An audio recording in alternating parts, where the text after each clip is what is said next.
Imagine stepping into a world where the line between reality and nightmare blurs with every chilling encounter. These stories might just haunt your dreams. Tonight, we're diving into the darkest corners of the human experience, places where the familiar turns terrifying and ordinary moments become unforgettable horrors. From eerie whispers in deserted buildings to haunted roads blanketed in snow, these real-life tales will make you question what's lurking in the shadows and who or what might be watching. Stay with us, if you dare, because each story only gets more terrifying, revealing secrets that may follow you long after the video ends. This isn't just another horror video, it's a journey into the unknown. Are you ready to confront the darkness? The first snow. The thick snowflakes swirled in the air, as if someone above was gently shaking a white blanket. Josh Baker looked at the clock wearily. It was already around midnight, and he was finishing a long shift at the emergency call center. This job wasn't always quiet, especially during the holidays when there were more calls than usual. But tonight it had been unusually calm, only the occasional calls from drivers lost in a snowstorm or people dealing with frozen pipes. With only 15 minutes left until the end of his shift, the phone rang. Josh, mentally already in his warm bed at home, reluctantly answered. 911, how can I help? He asked in his usual voice. On the other end of the line was a soft, slow breathing. At first he thought it was a wrong number, but then the voice spoke, almost in a whisper. Help, I'm scared. The voice was hoarse and sounded old, as if it belonged to someone who had lived a long life. But something about it made Josh uneasy, making him feel tense. Where are you? Can you give me your address? He asked, trying to sound calm.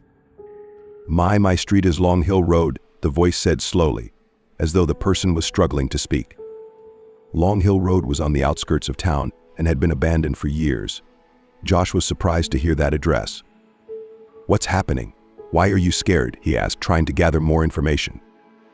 The voice was silent for a moment, and then a faint mumble came through, almost inhuman, as if it were the echo of long-gone screams. Then the voice spoke again. They're coming, they're all coming for me. Suddenly the line cut off, leaving only silence and the eerie words echoing in Josh's mind. He felt a chill run down his spine. His instincts, honed by years of experience, told him it could be a prank, but something deep inside told him otherwise. Before he could recover, the phone rang again, the same number. Josh answered, expecting to hear the strange voice once more. 911, how can I help? He said, trying to keep his composure.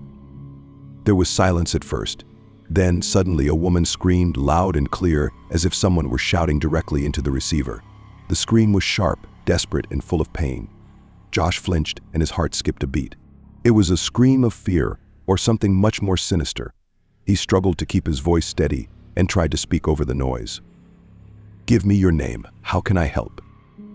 But in response, there was only heavy breathing, and then, through the static, a whisper came through. They came, all of them. Josh felt his nerves tighten. What was going on? He checked the address again, found the information about the call, and sent a patrol. But the officers who arrived at the scene reported that there was no one there on Long Hill Road. The snow was untouched, with no sign of a person or a vehicle. There were just 10 minutes left in his shift, and Josh tried to shake off the strange call. But a few minutes later, the phone rang again. He answered it, still rattled by what had just happened. 911, how can I help? He said, trying to sound normal. This time there was silence again. Then, as before, a quiet voice came through. They're coming for you, Josh. Josh froze. How did this person know his name? He tried to recall all the protocols, convincing himself this was all just his imagination, but the fear was too real. He had the feeling that invisible eyes were watching him from every shadow. A few minutes passed, and Josh realized he wouldn't be able to just finish his shift and go home. He closed his workstation and headed toward the exit. The light from the street lamps outside seemed dim, and the snow continued to fall, growing heavier, as if hiding something dreadful beneath it. He decided to take the short route to his car through the park, where the snow crunched beneath his feet. And then, once again, he heard it, the same intermittent groan he had heard through the phone. The sound came from deep within the park, as if something or someone was calling his name slowly but persistently. Josh stopped and looked around, trying to spot the source of the sound, but he saw nothing. When he took a step back, preparing to turn around, the light from the lamppost flickered, and new footprints appeared on the snow.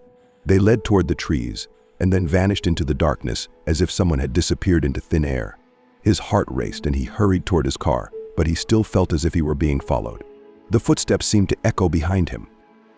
Finally, he reached his car, got inside, started the engine, and drove off, trying not to think about what all of this meant.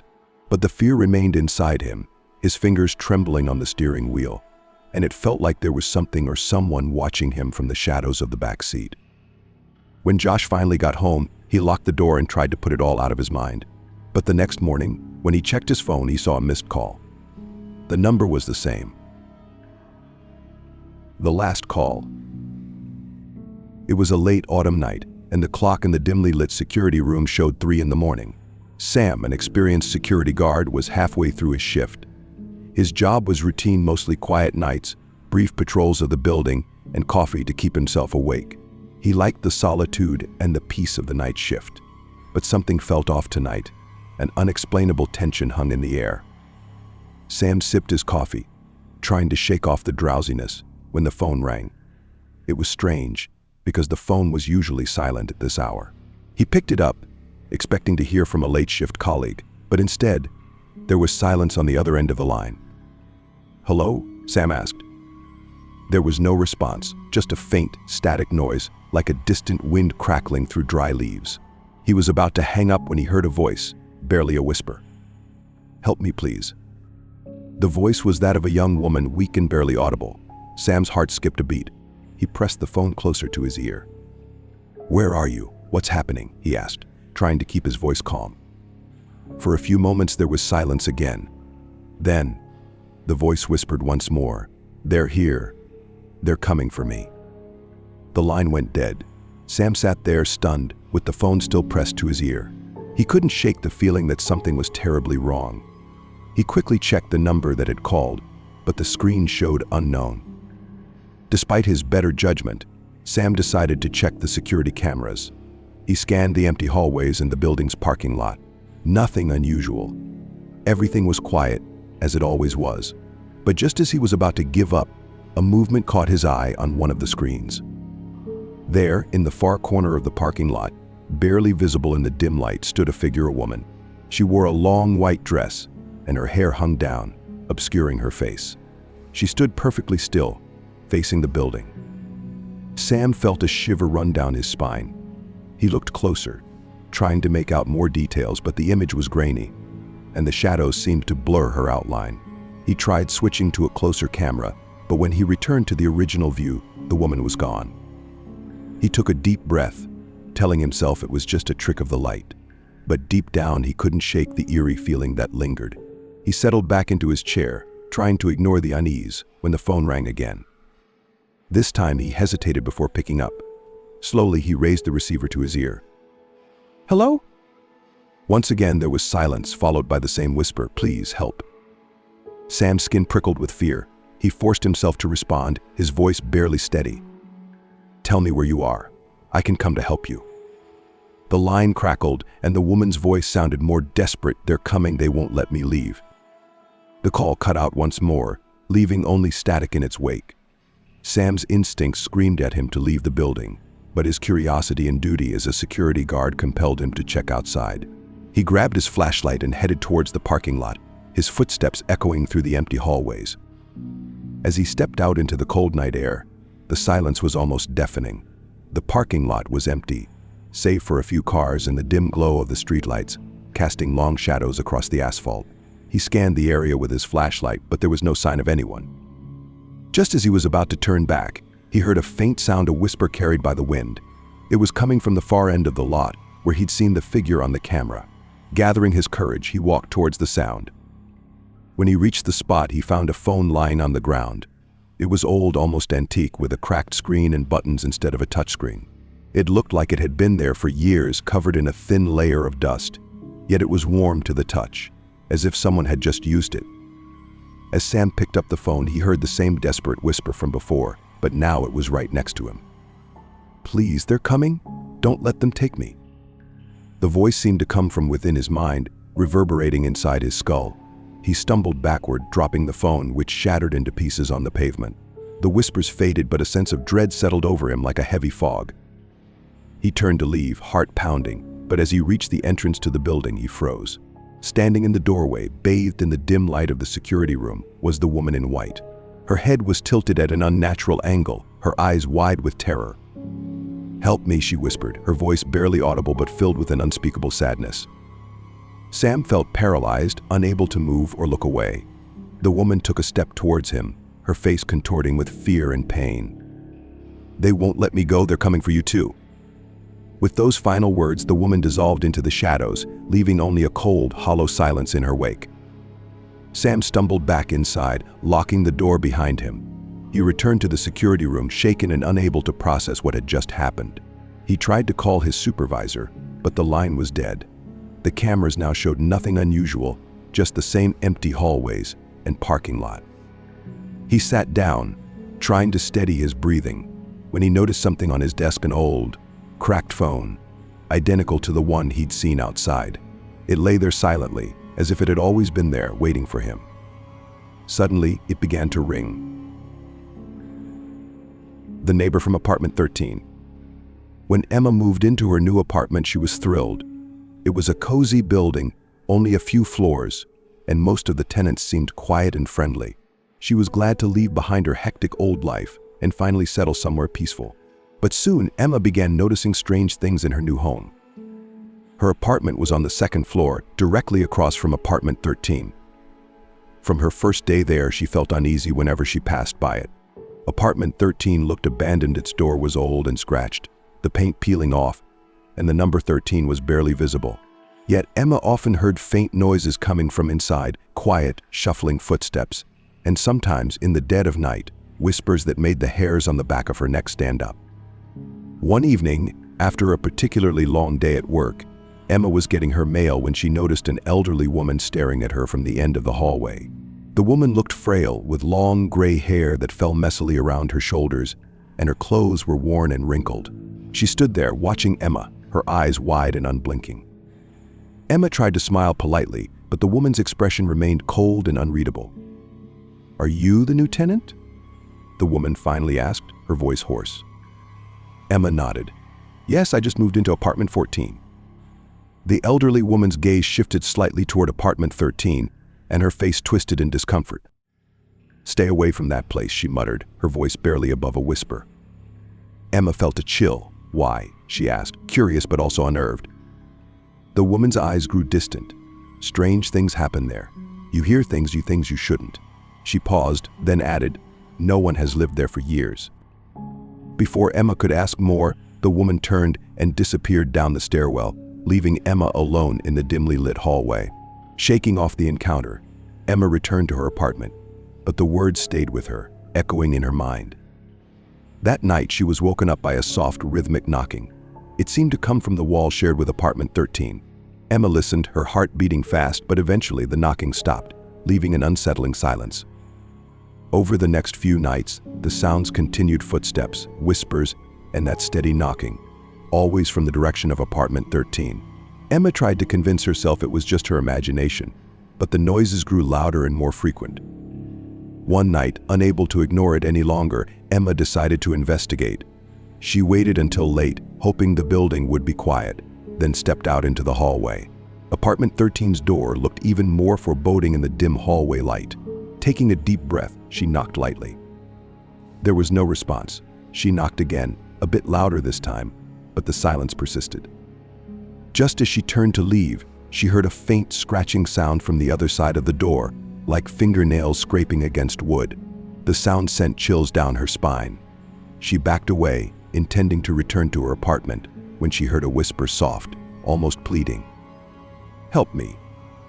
Emma froze. She was certain the voice came from within apartment 13. She leaned closer to the door, listening. The whisper repeated, desperate and full of fear. Against her better judgment, Emma reached for the door handle. It was icy cold to the touch.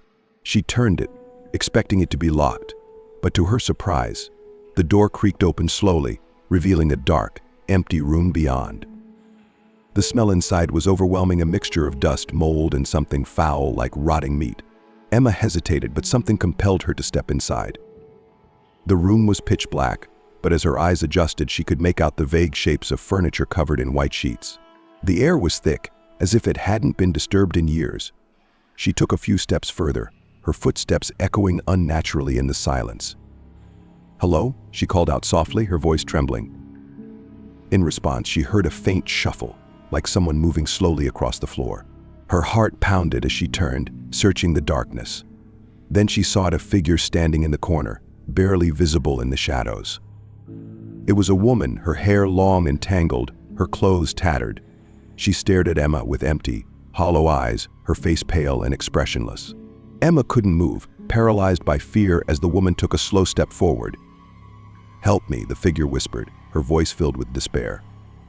Emma wanted to run, to escape, but her feet felt glued to the floor. The woman reached out, her hand thin and ghostly, as if she were made of mist.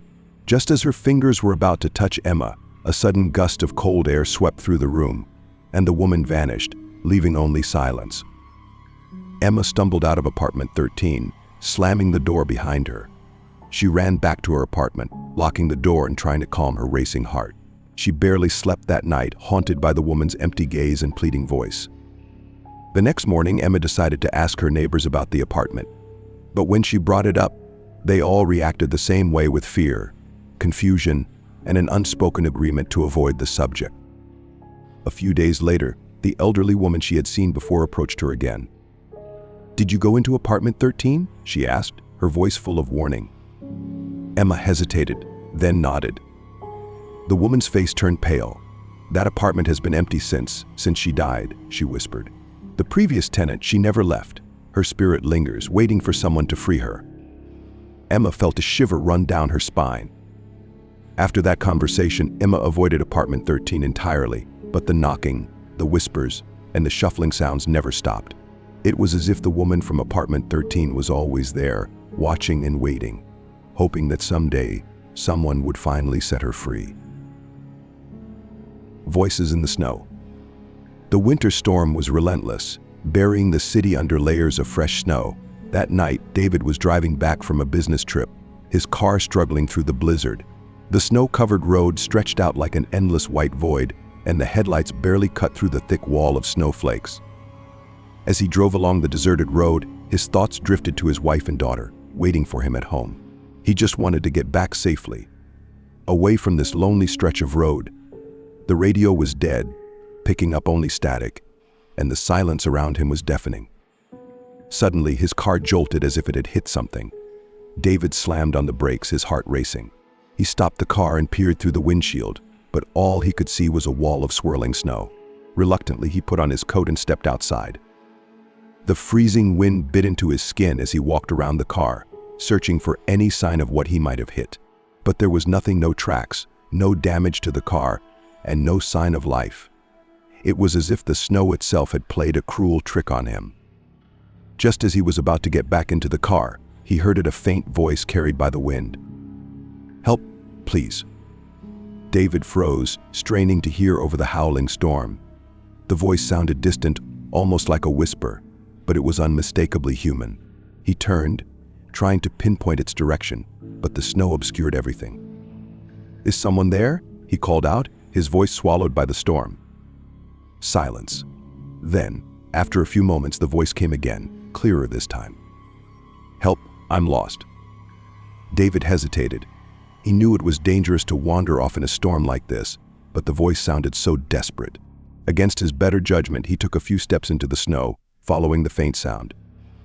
The further he walked, the louder the voice became, guiding him like a ghostly beacon. His footsteps crunched in the snow, and the cold seeped deeper into his bones. Soon he realized he couldn't see his car anymore, and a sense of unease began to creep in. "Where are you?" he called, his voice trembling. The answer came as a soft whisper right next to his ear. "Right here." Oh. David spun around but saw only swirling snow and shadows. His heart pounded, and he felt a growing sense of dread. He wanted to turn back, to return to the safety of his car, but the voice wouldn't let him go. "Please don't leave me." The voice was full of sorrow, as if it belonged to someone who had been lost in the snow for a very long time. It sounded like a young woman, her tone pleading and filled with despair. David's mind raced, wondering if someone really was out here, alone and freezing. He called out again, "I'm here to help. Tell me where you are." The voice seemed to drift around him, moving with the wind. "I've been waiting for so long." David's hands were numb, his body shivering uncontrollably. He realized he'd wandered much farther than he intended, and panic began to set in. He turned, trying to retrace his steps, but the storm had erased his footprints. He was alone in a white void with no sense of direction. "Please stay with me," the voice whispered again, softer now, almost as if it were fading away. "No, tell me where you are," David shouted, desperation edging into his voice. But the only response was the sound of the wind and the ever-thickening snow. He stumbled, his energy draining as the cold gnawed at him. He felt as though invisible hands were holding him back, urging him to stay. Then, through the haze, he saw something, a figure standing just a few feet away, barely visible in the blizzard. It was a young woman, her clothes tattered and covered in frost, her face pale and expressionless. Her eyes were empty, hollow, as if she had been trapped in the snow for centuries. "Thank you for coming," she whispered, her voice barely audible. David opened his mouth to speak, but the words froze in his throat. The woman took a step closer, her hand reaching out toward him, but there was something unnatural about her movements, as if she were more shadow than flesh. In a sudden burst of fear, David turned and ran, his legs heavy and unsteady in the deep snow. He didn't dare look back. The image of the woman's hollow eyes burned into his mind. The voice continued to echo around him, growing fainter with each step he took. Don't leave me alone." The desperation in her voice tore at him, but survival instinct drove him forward. Finally, after what felt like an eternity, he saw the faint outline of his car through the snow. He stumbled towards it, his hands shaking as he fumbled with the door handle. He collapsed into the driver's seat, slamming the door shut and locking it, as if that could protect him from whatever was out there. He sat there for a moment, gasping for breath, his body trembling. The storm raged on around him, but the voice was gone. He started the car, relief flooding through him as the engine roared to life. Just as he was about to drive away, he glanced in the rearview mirror and froze. In the back seat, barely visible in the dim light, was the woman, her hollow eyes staring back at him. Her lips parted, and she whispered one final time, "Thank you for not leaving me." With a scream, David hit the gas, speeding away from that cursed stretch of road, the woman's voice echoing in his mind. He never told anyone about what happened that night, but every winter, when the first snow falls, he can still hear her voice, faint and distant, calling to him from the snow. If these stories sent chills down your spine, then make sure you don't miss our next terrifying tale. We're just getting started, and with every new subscriber, you bring us one step closer to even more frequent horror videos. Let's see if we can reach 1,000 subscribers, then we'll release even more bone-chilling stories that keep you up at night. Don't forget to like the video if it made your heart race, and tell us in the comments which story haunted you the most. Join our horror community and let the scares continue. Until next time, sleep with one eye open.